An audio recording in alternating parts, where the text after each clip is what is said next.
Nama Tuhan, Bapak Ibu Saudara, sebentar kita akan mendengarkan renungan kebenaran firman Tuhan. Tapi sebelumnya mari kita memuji dan mempermuliakan nama Tuhan. Mari kita sembah Tuhan. Dia Allah yang selalu setia bersama-sama dengan kita. Haleluya Yesus.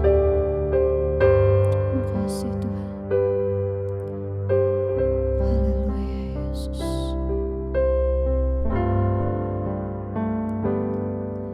Yesus Tuhan, mulialah namanya. Yesus Allahku, besar kasih-Nya. Dahulu, sekarang, dan sampai selamanya. Kasih-Nya tak pernah berubah. Yesus Tuhan, mulialah namanya. Yesus Allahku, besar kuasa-Nya. Dahulu, sekarang, dan sampai selamanya. Kuasa-Nya tak pernah berubah. Dia sanggup, Yesus sanggup melakukan perkara yang besar. Dia sanggup, Yesus sanggup memulihkan yang terluka, menyembuhkan yang menderita. Dia sanggup memulihkan hidupku. Haleluya Tuhan.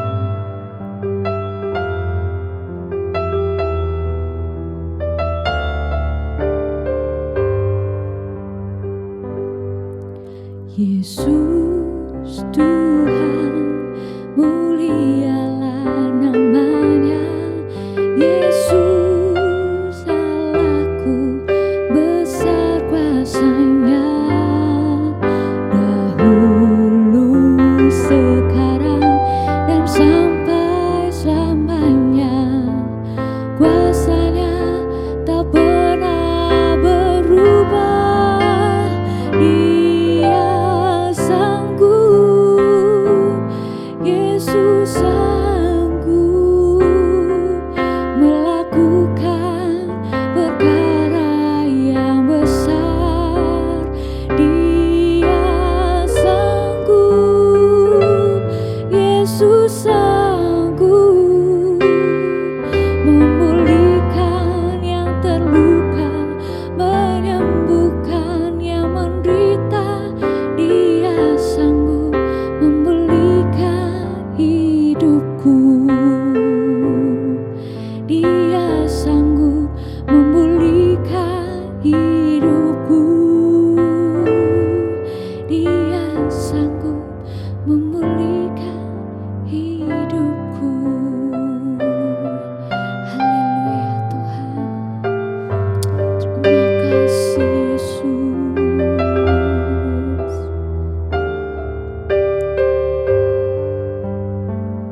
Selamat untuk kita merenungkan firman Tuhan.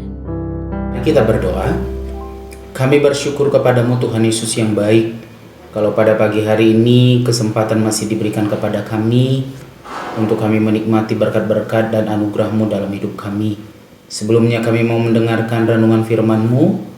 Berfirmanlah Tuhan bagi kami, urapan Roh Kudus-Mu ada dalam kehidupan kami pribadi lepas pribadi, dan kami boleh menjadi pelaku-pelaku kebenaran firman Tuhan.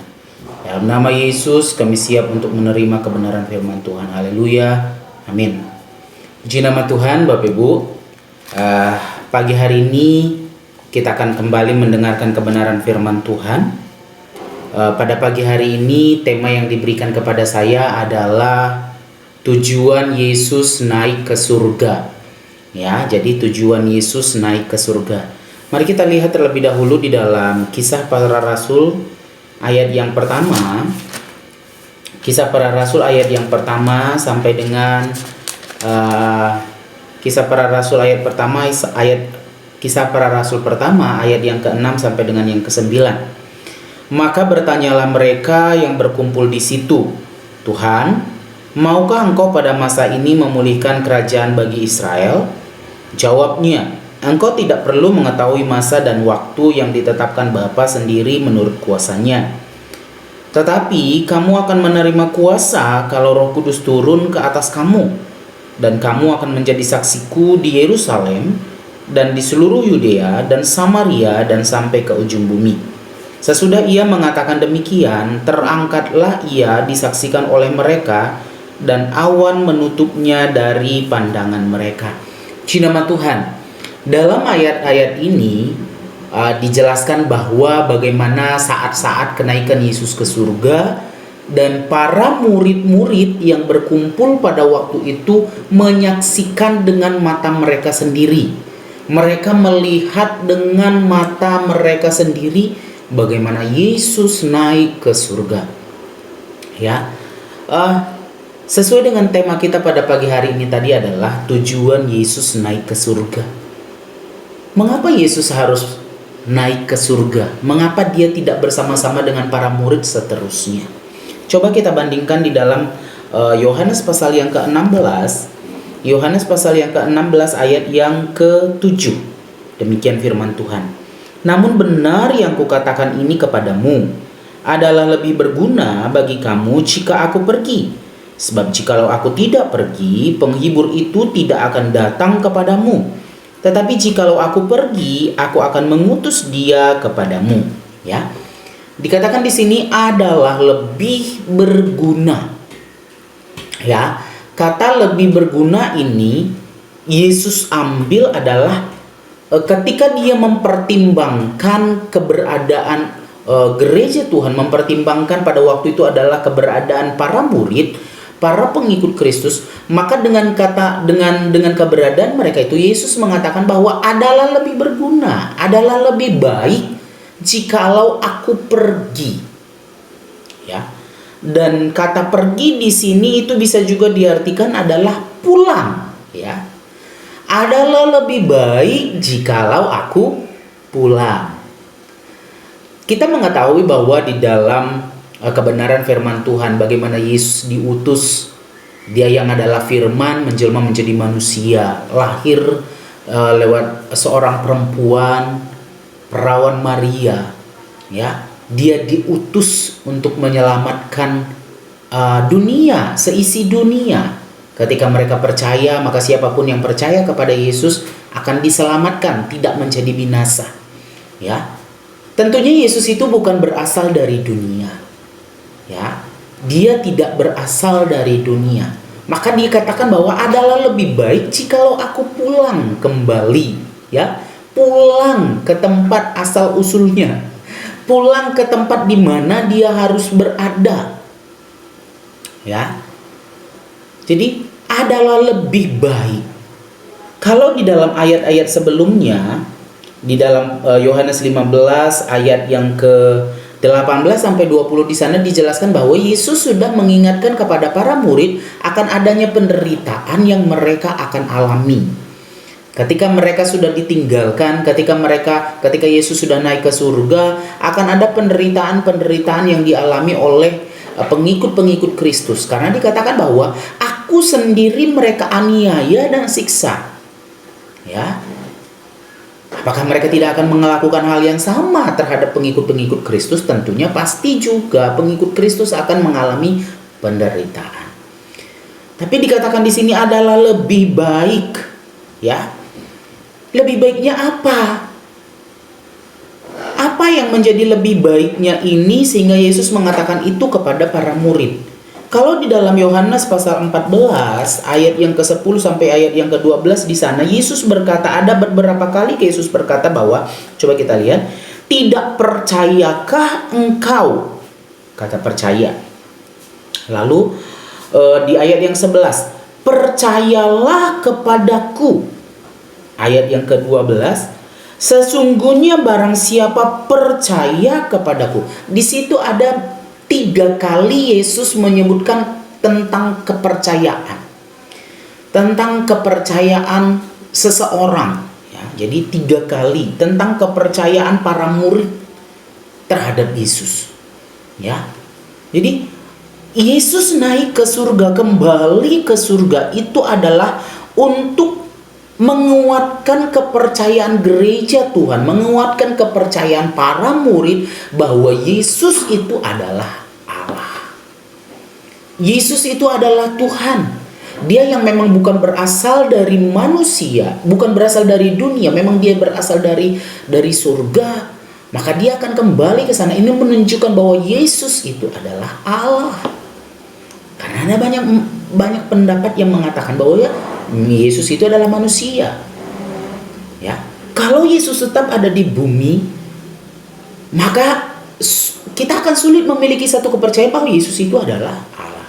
Tapi ketika Yesus itu kembali ke surga, itu menguatkan kepercayaan para murid bahwa Yesus itu adalah benar-benar Allah. Ya. Lalu apa yang bagi gereja Tuhan pada hari-hari ini? Kalau bagi gereja Tuhan, kenaikan Yesus itu menunjukkan bahwa dia adalah Allah. Ibrani 10 ayat 12 berkata bahwa ketika dia sudah memberikan satu pengorbanan, sudah menyelesaikan satu korban, maka dia duduk di tahta Allah, di sebelah kanan Allah Bapa. Duduk di atas tahtanya. Ini menunjukkan bahwa Yesus itu adalah Allah.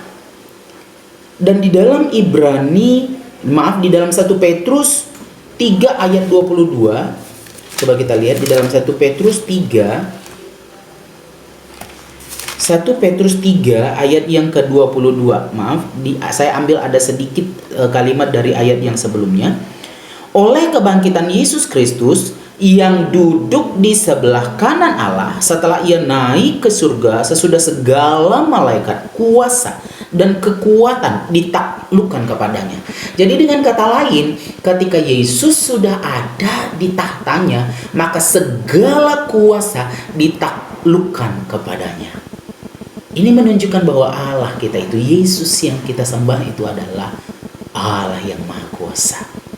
Allah yang memiliki segala kuasa, melebihi segala kuasa yang ada di bumi ini, karena segala kuasa yang ada sudah ditaklukkan kepadanya.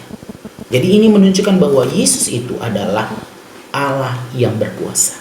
Dan kembali tadi di dalam Yohanes tadi berkata bahwa dikatakan bahwa di dalam Yohanes pasal yang ke-16 tadi, kemahakuasaannya itu terbukti, ditunjukkan. Dikatakan bahwa ayat yang ke-7 tadi, ada lebih-lebih berguna bagi kamu jika aku pergi. Sebab jikalau aku tidak pergi, penghibur itu tidak akan datang kepadamu. Tetapi jikalau aku pergi, aku akan mengutus dia. Kata mengutus ini, ya, bukan saya mau mengatakan bahwa Yesus lebih tinggi daripada Roh Kudus, bukan. Tetapi ini menunjukkan bahwa memang Yesus itu adalah yang berkuasa, memiliki kuasa. Segala kuasa itu ada di tangannya. Ya, dan kekuasaan yang dia miliki itu melebihi segala-galanya. Dan dikatakan tadi bahwa ada banyak memang aku pergi menyediakan tempat bagimu, tetapi di dalam ayat ini juga dikatakan ada penghibur. Kata penghibur di sini ada beberapa arti yang bisa kita ambil, yaitu saat ketika aku pergi maka penghibur ini biasanya kalau kita dalam keadaan sedih, berduka, penghibur itu sangat kita butuhkan di dalam kehidupan kita. Mungkin penganiayaan yang dialami oleh gereja Tuhan di awal-awal tidak seperti yang kita alami, tidak pedang yang kita hadapi. Tapi ada mungkin kita dikucilkan atau apa. Jadi ada kedukaan, ada rasa sedih mungkin. Tetapi ketika Yesus naik ke surga, ada penghibur yang diberikan kepada kita. Penghibur di saat kita mengalami duka cita. Penghibur di saat kita mengalami kesedihan. Ya. Lalu ada penolong. Kata penghibur ini juga bisa diartikan adalah penolong. Saat kapan kita membutuhkan penolong? Saat kita sudah tidak sanggup melakukan apapun. Saat kita kesusahan. Saat kita tidak berdaya, kita membutuhkan penolong. Dan Roh Kudus itu adalah penolong bagi kita. Ketika Yesus naik ke surga, dia mengutus penolong itu bagi saya dan saudara. Jadi di saat kita tidak berdaya sama sekali, di saat kita sudah hilang harapan, ada penolong yang Tuhan berikan kepada kita. Berseru kepada Tuhan, maka Tuhan akan menolong lewat Roh Kudus yang diberikan kepada kita. Lalu penghibur ini juga bisa diartikan sebagai pengantara. Pengantara biasanya ketika ada dua pihak yang tidak bisa bertemu di satu titik, maka dibutuhkan satu pengantara, ya, atau penyampai pesan itu juga bisa dibutuhkan seorang pengantara. Dan Roh Kudus ini juga yang diutus oleh Tuhan kepada kita dan saudara, kepada kita semuanya, adalah berfungsi sebagai seorang pengantara. Di saat kita mungkin merasa tidak layak datang kepada Tuhan, ada Roh Kudus yang menjadi pengantara saya dan Tuhan. Ada pengantara antara saudara dengan Tuhan yang kita sembah. Roh Kudus akan menghubungkan kita, mengembalikan kembali kepercayaan kita kepada Tuhan, sehingga kita boleh tetap kuat di dalam Tuhan. Ketika kita mengalami apapun itu, mungkin ada waktu-waktunya kita mengalami putus asa, kita merasa kita tidak layak, kita tidak pantas di hadapan Tuhan, karena mungkin ada hal-hal yang kita lakukan. Tapi ingat, ada Roh Kudus yang Tuhan sudah kirim kepada kita, yang sudah diutus kepada kita menjadi pengantara kita, membawa kita kembali lagi kepada hubungan yang baik dengan Tuhan. Jadi kenaikan Yesus ke surga menunjukkan kuasanya kepada kita, kuasa untuk menghibur, kuasa untuk menolong, kuasa untuk membalikkan kita supaya kita boleh tetap hidup bersama-sama dengan Tuhan. Jadi jangan bersedih Bapak Ibu Saudara ketika dikatakan, aku tidak meninggalkan engkau sendiri, aku tidak meninggalkan engkau seperti yatim piatu, tapi ada Roh Kudus yang senantiasa menyertai kehidupan saya dan kehidupan saudara. Puji nama Tuhan. Kebenaran firman Tuhan tidak saya perpanjang. Mari kita berdoa. Kami bersyukur kepadamu Tuhan Yesus yang baik. Kalau pagi hari ini kami sudah mendengar kebenaran firman-Mu, Roh Kudus Tuhan sudah ada di dalam kehidupan kami pribadi lepas pribadi, yang menjadi penghibur, penolong, bahkan pengantara bagi kami. Kami percaya itu dan kami genggam terus janji kebenaran firman Tuhan, karena janji kebenaran firman-Mu iya dan amin. Terima kasih Bapa yang baik, sepanjang hari ini besertalah Tuhan dalam kehidupan kami. Kemanapun kami pergi, dimanapun kami berada, ada Engkau yang menyertai kami. Jadikan berhasil apa yang kami kerjakan yang tidak salah di hadapan Tuhan. Terima kasih Bapa yang baik. Ini doa kami dalam nama Yesus. Kami sudah berdoa dan mengucap syukur. Haleluya.